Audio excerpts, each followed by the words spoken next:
Good morning, students. I hope you all doing well. Let's continue our chapter electrochemistry. आज का हमारा topic है electrical resistance and conductance.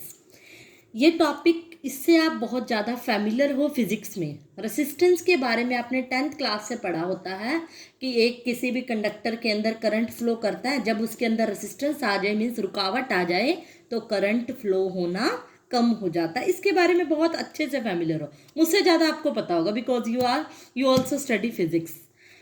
तो आज हमने जो पढ़ना है ये रेसिस्टेंस वही है. ओम्स लॉ याद करना है, पुराने दिन वापस आएंगे आज आपने ओम्स लॉ को भी यूज़ करेंगे आज हम.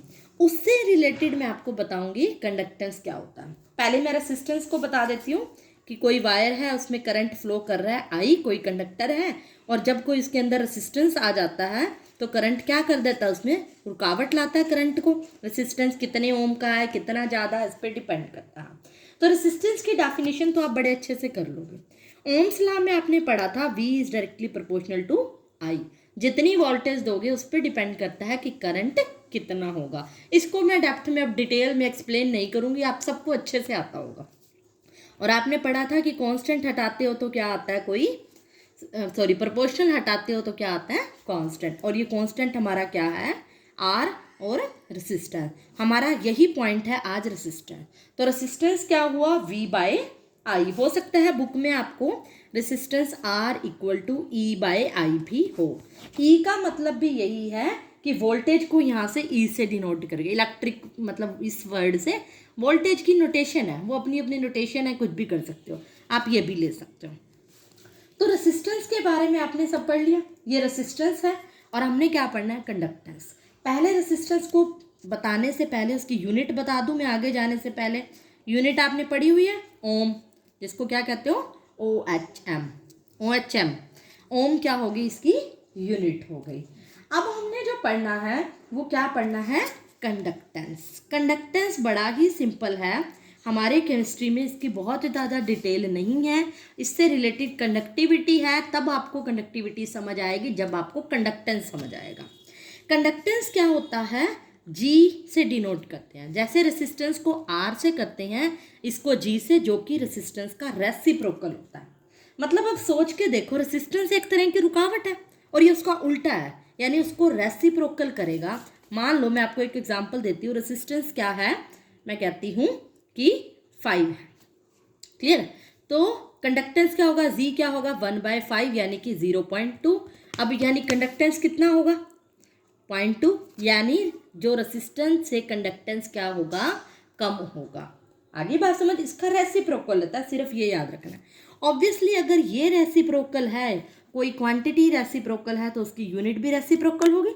देखो G की यूनिट निकालनी है 1/ओम, ओम का इनवर्स. इसका मतलब इसकी यूनिट क्या हो गई, ओम इनवर्स, OHM इनवर्स.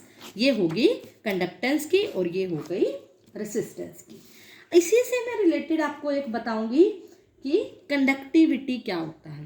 अगर आपको देखो रेसिस्टेंस से कंडक्टेंस पता चला है तो कंडक्टिविटी किससे पता चलेगा, रेसिस्टिविटी से.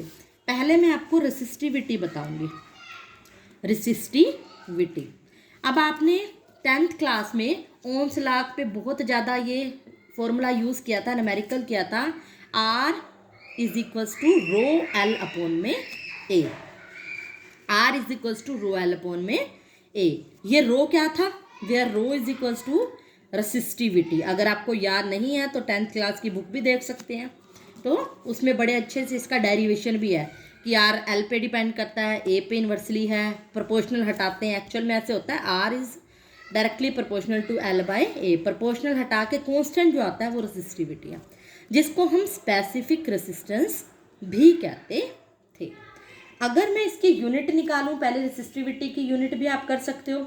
अगर आपको रो निकालना है तो क्या होगा, RA में L हो जाएगा. ऑब्वियसली RA में L हो जाएगा. इसकी यूनिट कैसे निकलेगी, अब देखो. रेसिस्टिविटी की R की क्या होती है, ओम. एरिया की मीटर या सेंटीमीटर स्क्वायर. अगर लेंथ लेनी है तो मीटर, क्योंकि एरिया मीटर स्क्वायर है तो लेंथ मीटर ही होगी. ये कैंसिल, क्या बच गया, ओम मीटर, या फिर कह लो ओम सेंटीमीटर भी हो सकती है. तो यूनिट क्या होगी इसकी, ओम मीटर या ओम सेंटीमीटर. अब हमने पढ़ ली रेसिस्टिविटी। अब जैसे हमने रेसिस्टेंस से कंडक्टेंस पढ़ा, इसी तरह रेसिस्टिविटी से मैं आपको कंडक्टिविटी बताऊंगी। तो देखो कंडक्टिविटी क्या होती है, बिल्कुल सेम, बिल्कुल इजी है। इसी तरीके से कंडक्टिविटी जैसे रेसिस्टिविटी का उल्टा होगी, रेसिप्रोकल। पहले इसको डिनोट किससे करते हैं, कंडक्टिविटी को करते हैं ऐसे, के थोड़ा टेढ़ा सा राउंड सा के बनाना है, जिसको बोलते क्या है हम, कापा। क्या बोलते हैं, कापा। टेढ़ा के को एक हम सीधा बनाते हैं, यहाँ पे सर्कल लेके डंडा लगा के लिखना है, कापा हो जाएगा। क्लियर हो रहा है।